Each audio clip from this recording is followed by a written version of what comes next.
Welcome to my wildlife year, week 31 it is. So I've been out and about this week, been a couple of places, so let's go and see what I've been up to. I've heard sort of the hens in the background, but I've never really, through my wildlife year, but I've never really sort of shown you them. Here's some buff Orpingtons. These chicks were hatched a few weeks ago. That's not the dad there, that's Flo. He's special, let's say.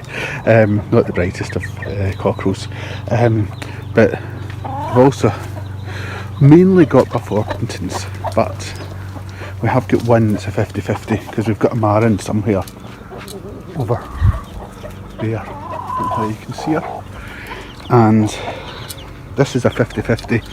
She's part Marin, part buff Orpington, and she's hatched two chicks. Now, buff chicks are normally yellow. Some were her eggs, some were buff eggs, so I don't know, but there's a little white one there. Where's the white one come from? I don't know. Hatched just over a week ago. So yeah, I don't know where the white ones come from, because buffs are buff coloured and she's that colour, so how come the chick's white? Don't know. But this big hedge, now they look 50-50 when she was in this sort of smallish hedge back here, but the big one, this big hedge here, will sometimes go under it, and I've heard something which I think means that they've got no chicks under there. I'm sure I can hear cheeping in there, as well as a clucky hen. I suspect there might be a broody under the thatch, something. One's just come out from underneath that hedge, and can you hear cheeping? Calling mum. There's definitely somewhere in there. I'm trying to see where. Yeah, she's going right at the back there. Somewhere in there.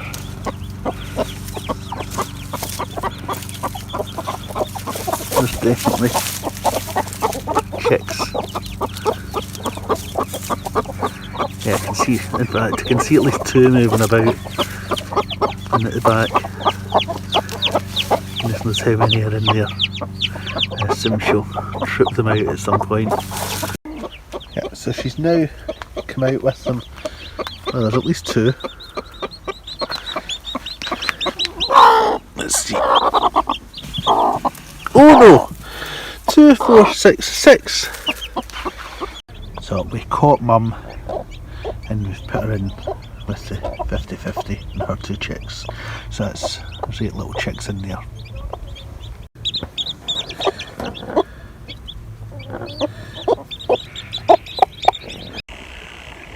I'm very excited.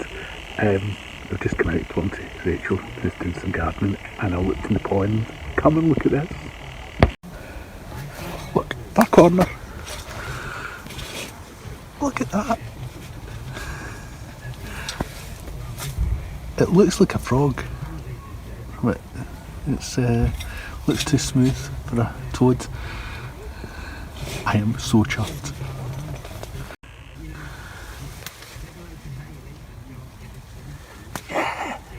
It's a frog. Nice and smooth. That's fabulous.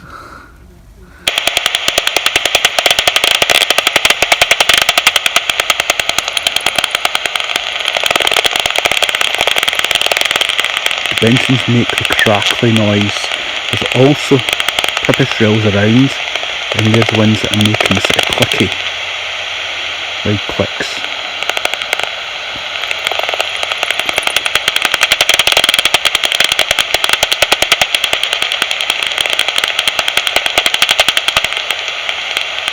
The Benton bats, they skim across the top of the water.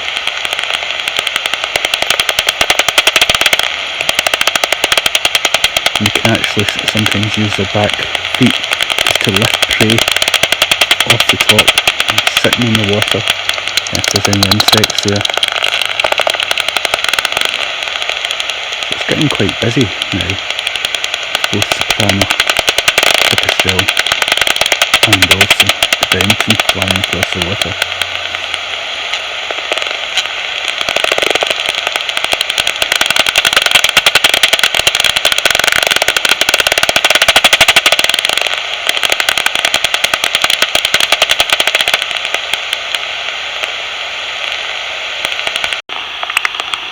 The sopranos are flying high up here. One just flew right past me.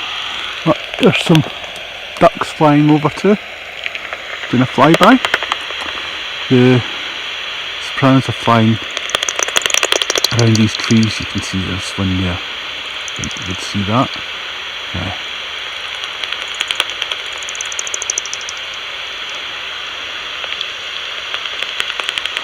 If I turn it down to you hear all the crackles. That's the Benton bats. There's one just flying right through.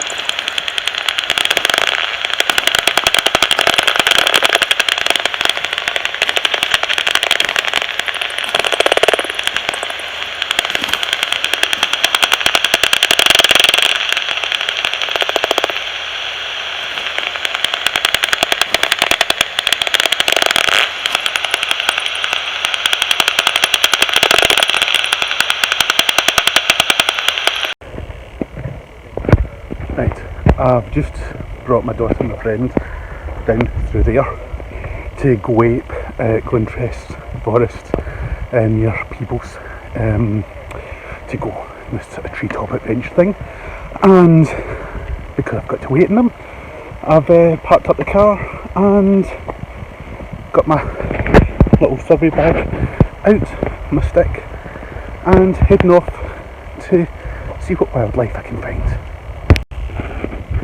You can see the bit that I've just walked up behind.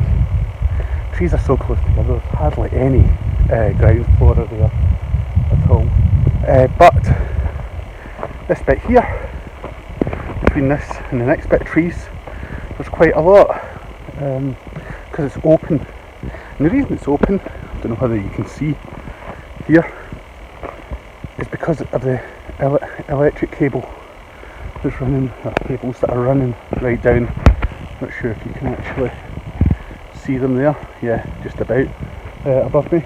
So gap's been left just so that the trees don't go in amongst it, and there's lots of not just ground flora but actually invertebrate life.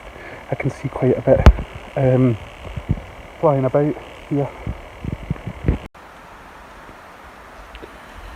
We've got grasses and mosses and in amongst here, I don't know whether you can see little flies flying about just in the top of the mosses there. There's one there just flying off on the edge of my stick. And the other thing we've got is paths running down, so I don't know whether this path will lead anywhere, but let's go and see. Well, I know it's definitely animal because look, it goes under there. Now, unless humans are crawling in the hands and feet, hands and knees rather, that is not human that's made that path. It's come down there.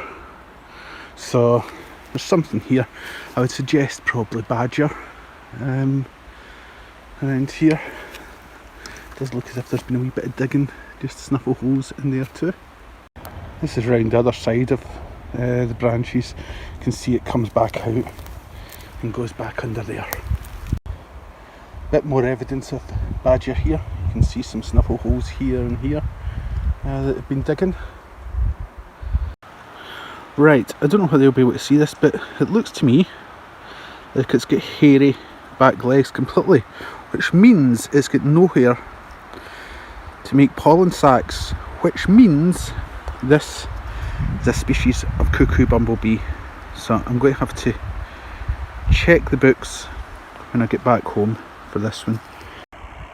So you never know when you're out and about looking at wildlife. I was following a mammal track, suspect badgers, and I found a cuckoo bumblebee.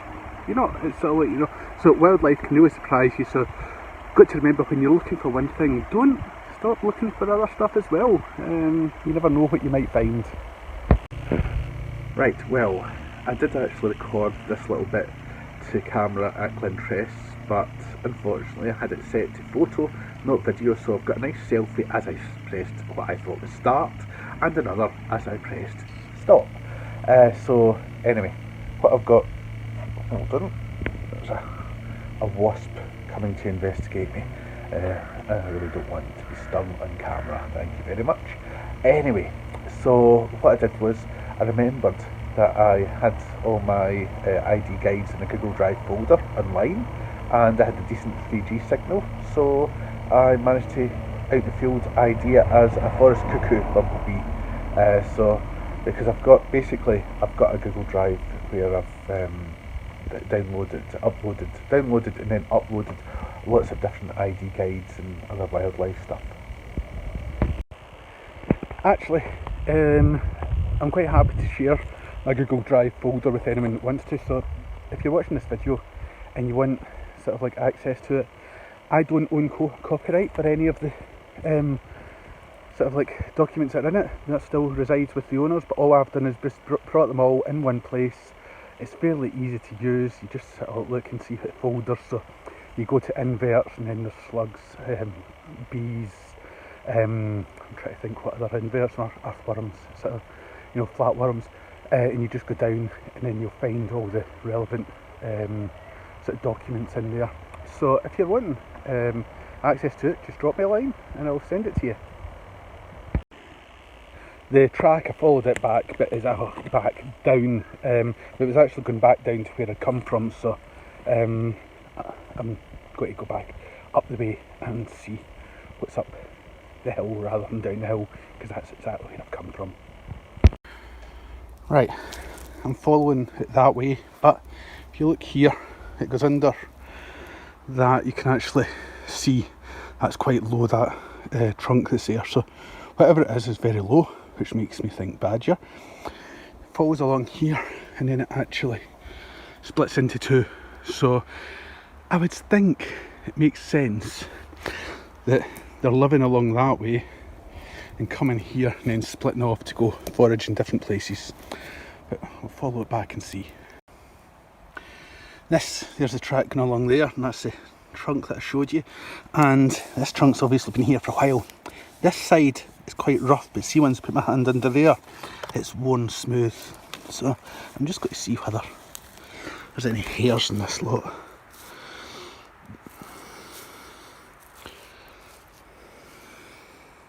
I don't see any. Some nice badger guards here would have been really good to confirm this is badgers using this. But they don't always leave guard hairs behind, so let's go. Well, I've come out here in the Glentress to get a wee bit of exercise as well as to look at wildlife, but I haven't actually got that much exercise. I've been following this path and that I haven't actually went very far. That's just a car park just down there, but it doesn't really matter. I'm getting a bit of exercise and I'm finding some interesting wildlife. Here we've got an old latrine pit, bit of badger poo in there, and yes, I was sniffing my hands. This one looks the same, yeah, some poo in there. So definitely going the right way to find badgers. And that looks quite fresh there. You can see there's actually flies on that poo. And there's another one there. So definitely badgers that have been making this track. This here could very well be an old outlier set, just a single entrance. It's broader than it is high, which makes me think it's badger rather than fox. Fox would be higher than it is broad, usually, but they don't always make them, as they say in the books, but also foxes have been known to use badger sets. So I'll keep going and see if I can find an active set. I've crossed this cycle path behind me, the mountain bike path that I've come across it, but I'm struggling to see a definitive path here, but I'll give it a go and see what I can find.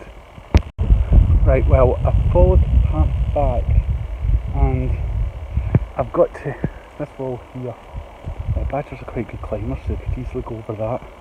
And there is certainly evidence that they've been going in this direction. That's gorse on the other side. I'm not going in that, sorry, not even for my wildlife here.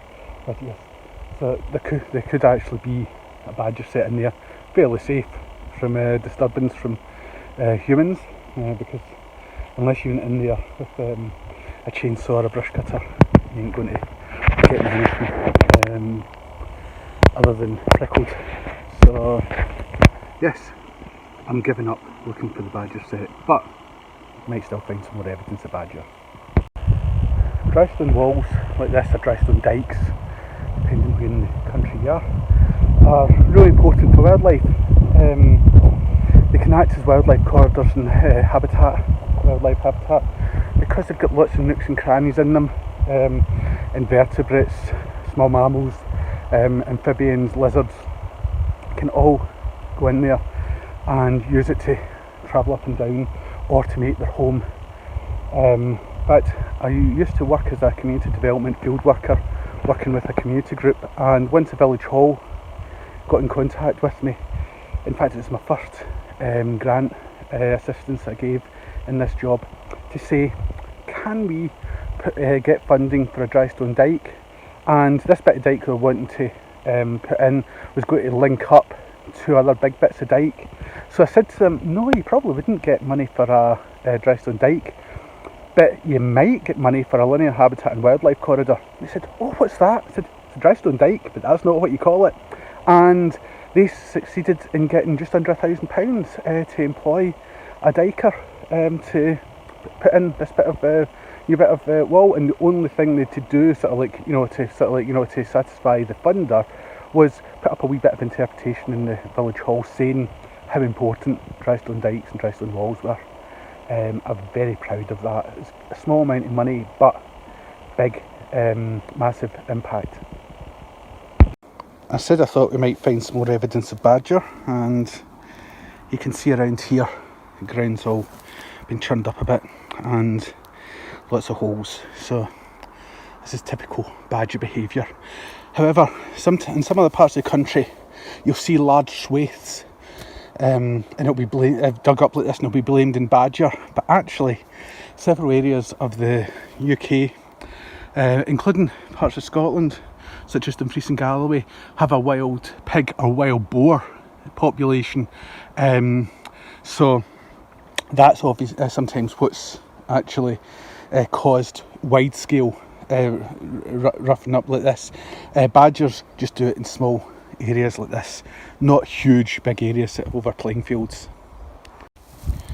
Now, I don't know whether you can see there's a path there. I followed it back and it goes right down underneath this wire, and I'm wondering if there's any hairs been caught in the wire. In fact, I'm wondering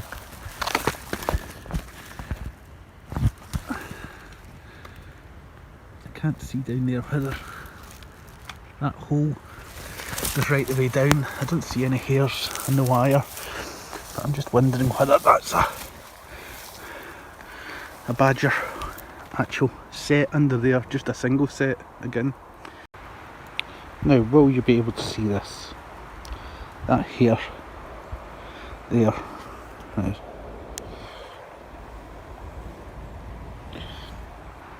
Don't know whether, can you see that, how it's got, there's a ribbit on your finger, it's got a jerky movement. That actually tells me one thing, and also, if you can see on my hand, it's black and white. This here is a badger hair, because badger hair, most hairs of animals are round like that. Badger hair is sort of D-shaped, so when you rub it between your finger and thumb like that, it actually has a jerky movement the way that did there. So definitely badger down there, and I think that's a hole that goes right way down. I don't think it's going under. I don't think it's getting used at the minute because there's too much undergrowth and all that there, and there's also some cobwebs in the way, but that's certainly a bit, just say, probably another outlier. You know that feeling when you're missing something? I've just realised I've not got my stick with me. Where have I left it? I better retrace my steps and find out. The important thing when you've been out and about is always remember where you've been.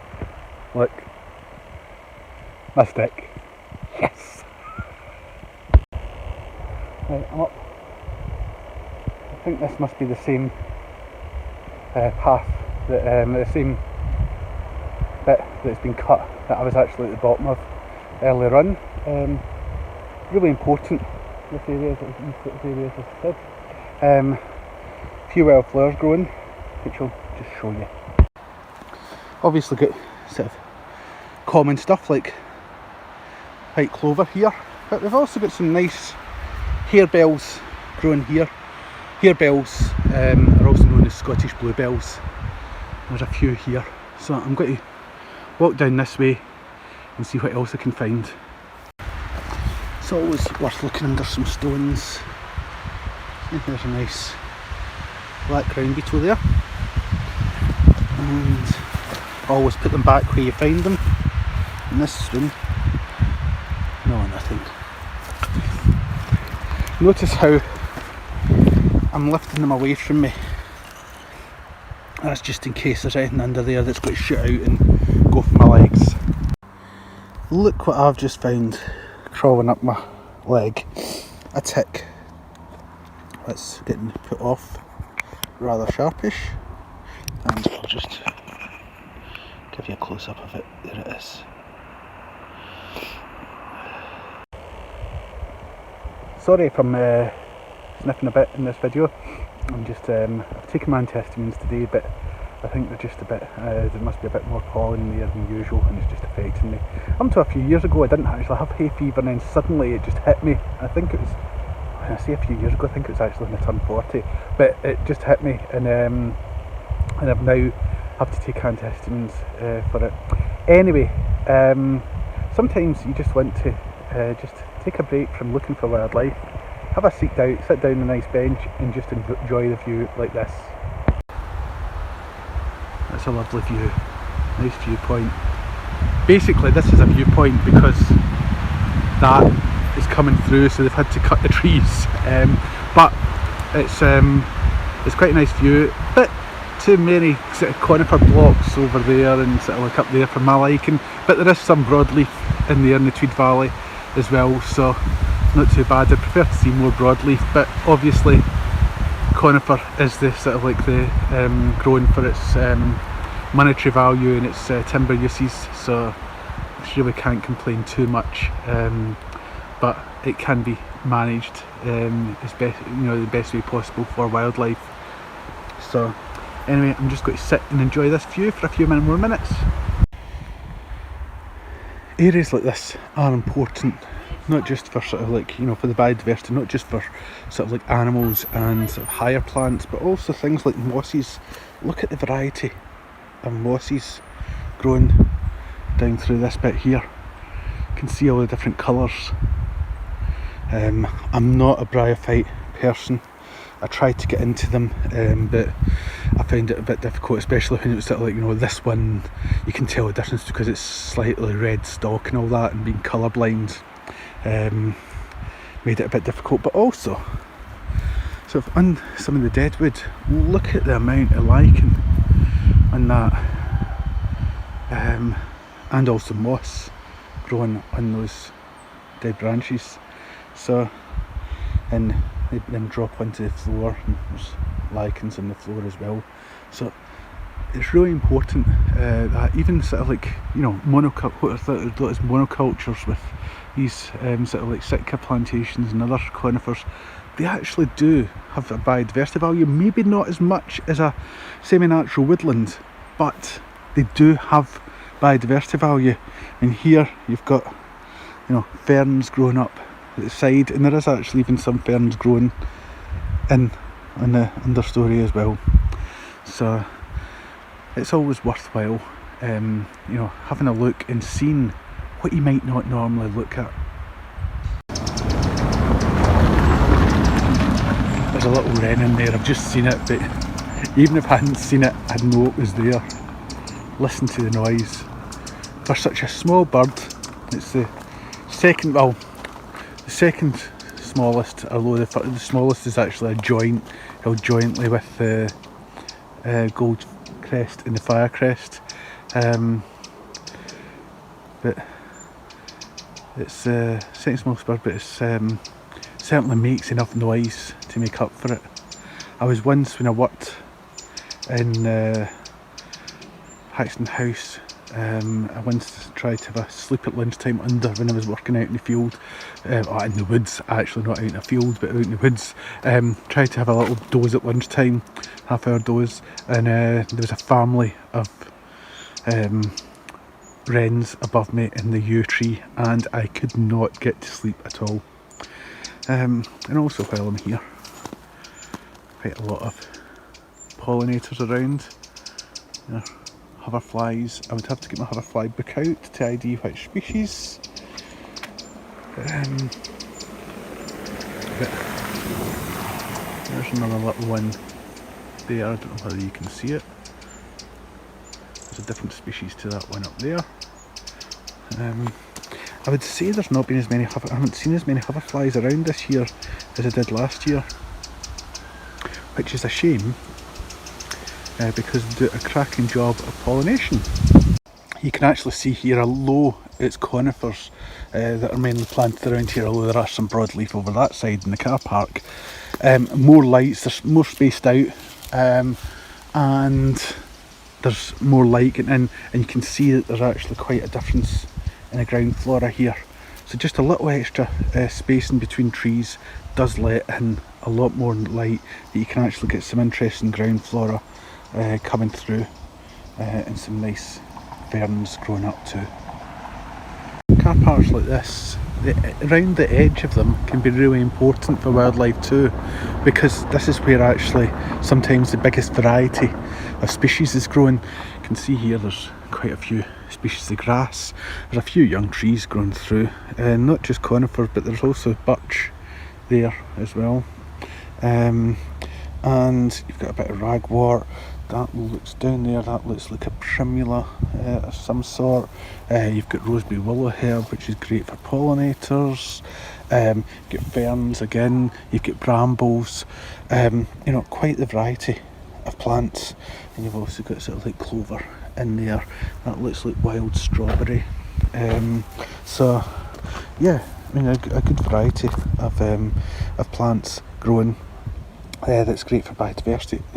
When you go further into the woodland, when you go up in there, you've hardly anything growing in the ground. So car parks like this actually make a big difference to local biodiversity too.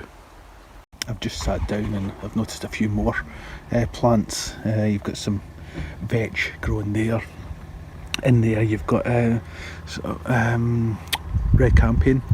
I've never understood red campaign when it's actually that colour, which looks very pink to me. It probably isn't pink, but it certainly looks pink to me. So there's, as I say, quite a variety, and as I look, I'm seeing even more.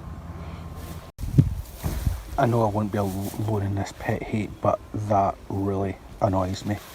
Leaving your dog to do a poo like that. I don't mind if it's at the side of a path and you flick it in to the undergrowth, but that's a picnic bench there that children can be at, and that's 5 feet away from it, and they've left it. It's not that hard to bag it and bin it. I've went and taken this out to Pock, who I've got to try and get some insects, but the fact that this thing about it is actually a butterfly, dead peacock butterfly obviously, that Scott, my friend Scott and his daughter Cara gave me last week when I was through in Hamilton. Completely forgot about it, so I'm going to add it to my dead things collection.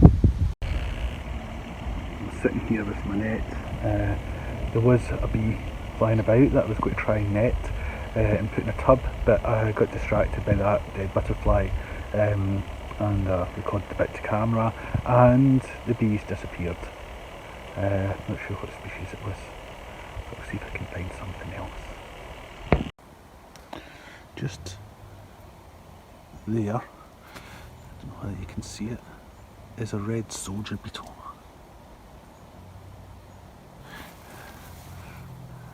There it is, it's climbing up the grass now. At least I think it's a red. If I can get it in my hand. It's a soldier beetle of some sort. I'm not sure if either it was red. Red's the one that's been turning up in social media. Red ones are turning up in social media a lot, but this is another time when my colour blindness plays a bit of a part. But it's definitely a soldier beetle of some sort. The red soldier beetle is also known as the bonking hogweed beetle, basically because they're at this time of year they're at it all the time, and they're found on hogweed and other sort of like umbrella-like plants, flowers that are sort of like, you know, fallen white flowers of umbrella. I'm just getting distracted because I'm just trying to keep my eye out to see whether there's any more anything else flying about that I can net or catch or show you. So anyway, so that is actually one of its unofficial common names of the red soldier beetle is the bonking hogweed beetle. Brilliant name. One thing I did a couple of years ago was actually video some bonking hogweed beetles as they were at it, and I put it to some nice music, as you do. So if I can find it, I'll play it in the next bit, just coming up. And if nothing plays, you know that I haven't been able to find it.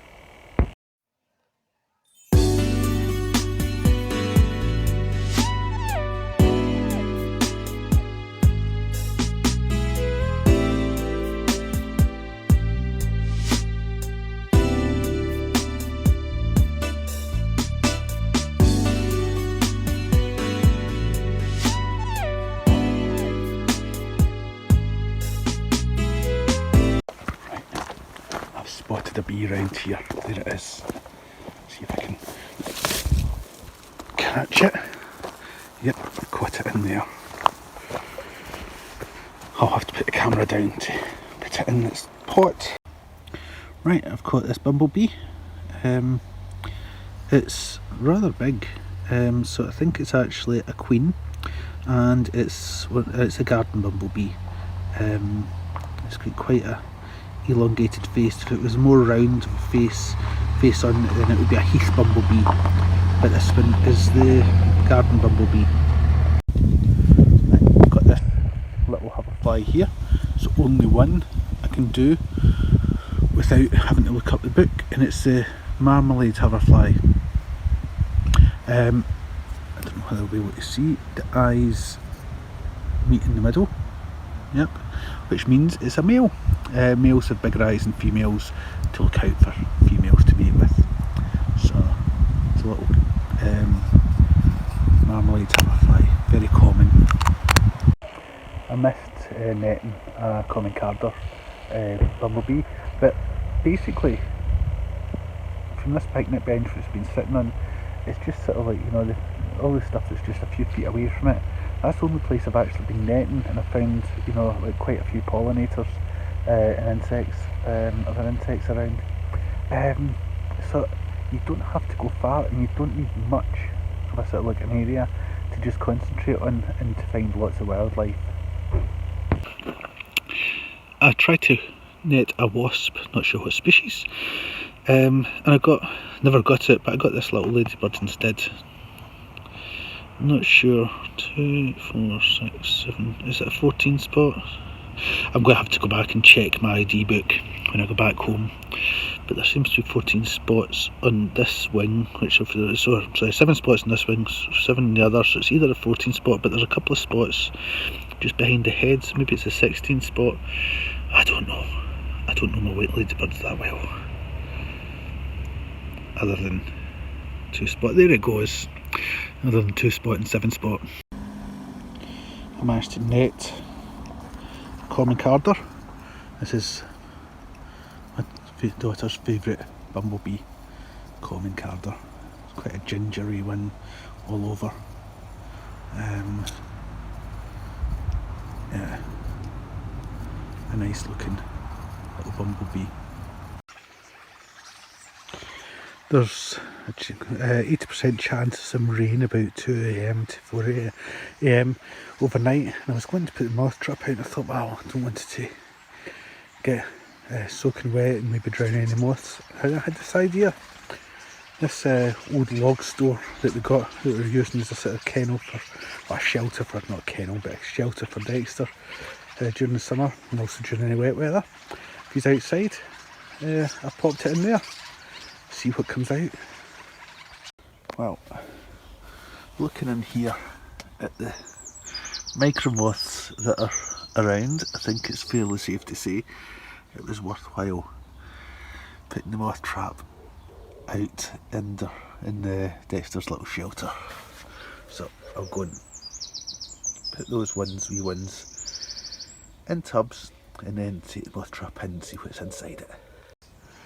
Okay, so I've taken all the moths. There's some moths on the outside of the trap, there's some under it, there's a couple actually inside in the back wall of Dexter's little shed, and that's how many moths I've got so far. Everything from this big large yellow underwing to, there's a tiny one in here somewhere, a tiny one there. There's actually a smaller one than that, I think, somewhere. So yeah, and I've not even looked. I know there's a few under there, I haven't even got all them out yet, so there's got to be well over 20, at least probably 2 dozen, sort of, as long as I get these ones in the pot. There's a few flew off as well as I was doing it, so there's probably 30 plus moths outside the trap, so goodness knows what we're going to get inside the trap. I know we've got at least one fly, there it's there. So let's go and see what's in the trap. Well, I've never had that before. Just opened up my moth trap and there's a small tortoiseshell butterfly in it. You and me. Well, the trap's emptied and I've got 82 tubs to check. A couple of them have a couple of moths in it, but also know there's some moths that aren't moths. There's some tubs that don't have moths in it, like there's a butterfly, some caddisfly, and at least one mayfly, and a couple of crane flies I'm going to try and ID. So yes, not a bad haul considering it was actually quite wet last night for a lot of the night, but because I put the trap underneath that little shelter, it was well worth it. Right, I've done all my macro moth counting and ID. Got to 22 species, which is pretty good going. Still got my micros to do, and the winner for the most numerous was the large yellow underwing with 10, but just closely followed by the lesser broad-bordered yellow underwing with 9, and then dark arch and 5, common rustic aggregate and garden carpet on 3, and Dunbar on 3, smoky Wayne Scotland 2, and all the rest were just 1. So still got the micros to do, and I'm going to try and ID the couple of caddisfly and the mayfly as well, and a couple of crane flies.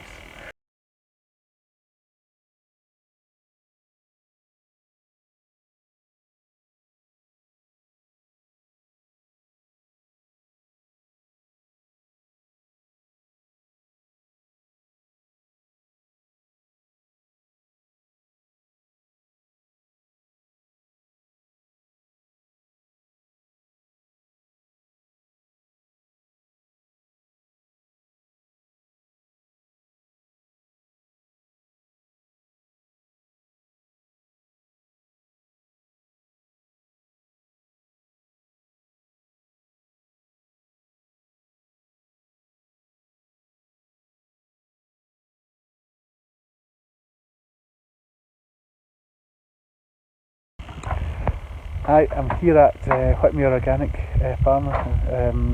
It's just south of the Leadburn Junction on the 701, and behind me on the farm there's Quercus Plant Nursery.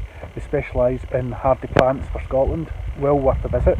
And my friend David and his wife have the nursery, and David's also bat ecologist, David Dodds. If you look up David Dodds Associates on social media, you should find him. But he's also got the Whitmuir Bat project, where they've been radio tracking bats, and there's some details here in this poster. But also what we're doing, what he does is checks bat boxes, and that's what we're going to be doing today. Here at Quercus Garden Centre with my friend David, who's just there, and we're going to be checking bat boxes. Basically, haven't been able to handle bats and to do sort of like bat box checks during COVID, but things are relaxing now, so we're able to do it, but obviously still taking full precautions. So gloves will be going on in a second. I've already got my mask on, so we'll be handling bats. Bats have been handled under licence, and obviously all COVID rules are being followed, so hopefully we'll be seeing some bats. So you're going to film this? Oh yes. Okay, the first thing we're looking at is the size, and we're talking about 2, 3 and 4 fingered bats, and now obviously your fingers might be a different size to my fingers, so it's a rough and ready guide, but you can literally see this bat covers 2 of my fingers. So it's a 2-fingered bat. It's a quick and dirty measure of size, please. 2-fingered bats are usually pipistrelles.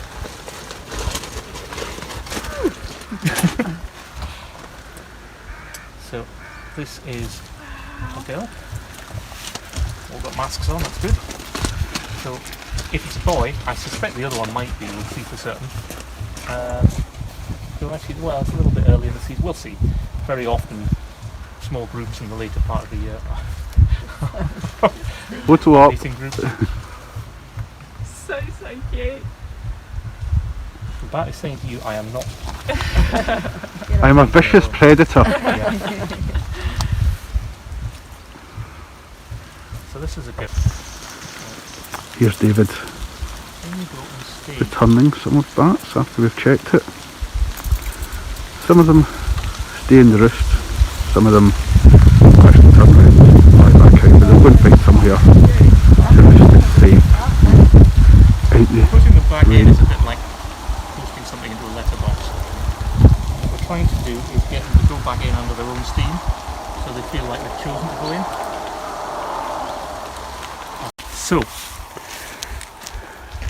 these are quite rare. Well, they're not rare, but we don't come across them that often. It's really nice to have one in like the 4th box, because we know they are present here. But we don't often see them in bat boxes in the Lothians and Borders. But Whitmuir we do. In Kielder Forest we see thousands. So, first things first. If you look at the face, can you see it's a much longer face? Yeah. Quite a pointy face, almost foxy. See the length of the ears? Quite pointy ears. Yeah. Flicked back a bit at the tip. And then the tragus, it's a really long, thin tragus, and slightly pointed at the end. And then if we go to the tail, and look at the tail membrane, which this bat is not going to want me to do. Come on, show me your tail membrane. Of course, I'm a little bit out of practice because we've done so little of this over the last 18 months. So you see the calcar. First of all, it's quite a big calcar. Can you see it's got an S shape to it? Stay still, little bat. So S-shaped calcar. There is no post-calcareal lobe at all. And can you just see there's some tiny little spines along the edge of the calcar? Yeah, a little spiny hair. They're not really spines as such, it depends on your definition. They're basically very thick hairs. Other Myotis species will have hairs like that, but not spiny ones like that. They're much finer. And the curve round the edge of the calcar. So the fact it's a 3-fingered bat tells you we're looking at something that's not a pip. But the tragus tells you that straight away anyway, if you had any doubts at all. So it's a 3-fingered bat, it's a larger bat. Is it a long-eared? That's an easy clear away. Is it one of the really big bats? No, it's not a liceless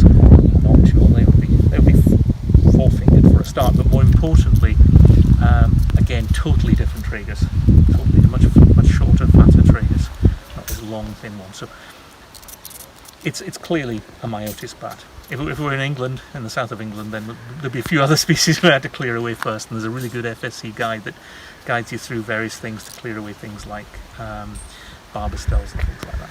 But we won't worry about that just now, because this little chap is getting a bit annoyed with me already. Because you really don't want to be doing this, do you?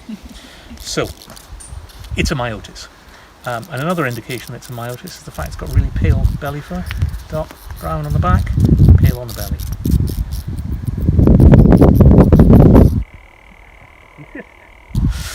So, the things that tell you straight away it's a Natterer's, the S-shaped pelcar, and the spines,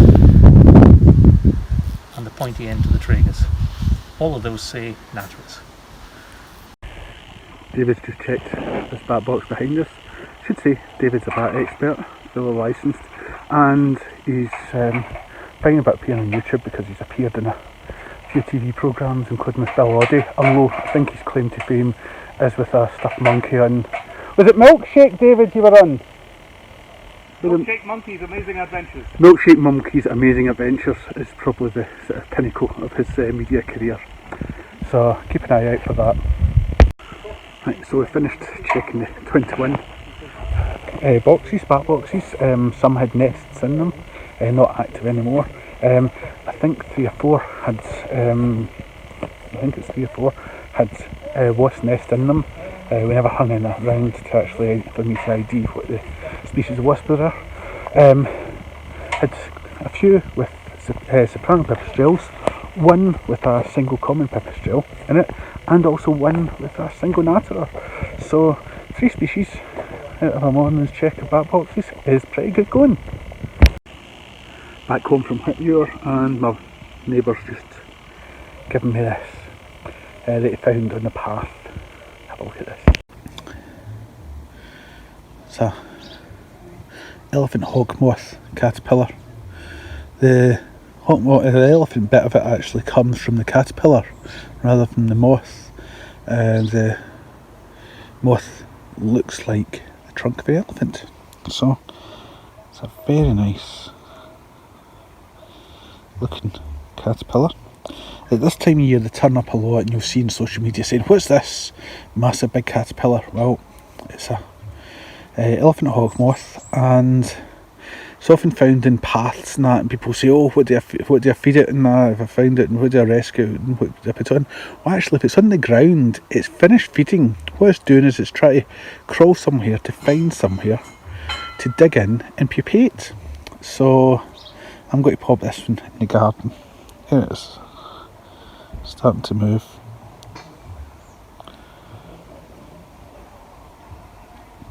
How cool is that caterpillar, eh? What a beauty. So I'll pop it in some soil, and some soil so we can dig in somewhere and pupate. Well, I hope you've enjoyed my Wildlife Year Week 31. Just before I go, a quick plug for my next Introduction to Small Mammals workshop. It's happening on Wednesday the 18th of August at 7 PM. It costs £12. Bookings via Eventbrite, link in all my bios on social media, and you get basically an hour-long pre-recorded video presentation followed by a Q&A with myself, and you also get an attendance certificate and access to a Google Drive folder which has the hour-long presentation in it, video presentation, so you can re-watch it if you want, and also various handouts and other bits of information. So it's quite good value for £12. I deliberately keep the cost low to allow students and those just starting out in their career to attend stuff like this, because a lot of courses are just too expensive if you're having to pay for them yourself. So I'll see you all next week for my Wildlife Year Week 32.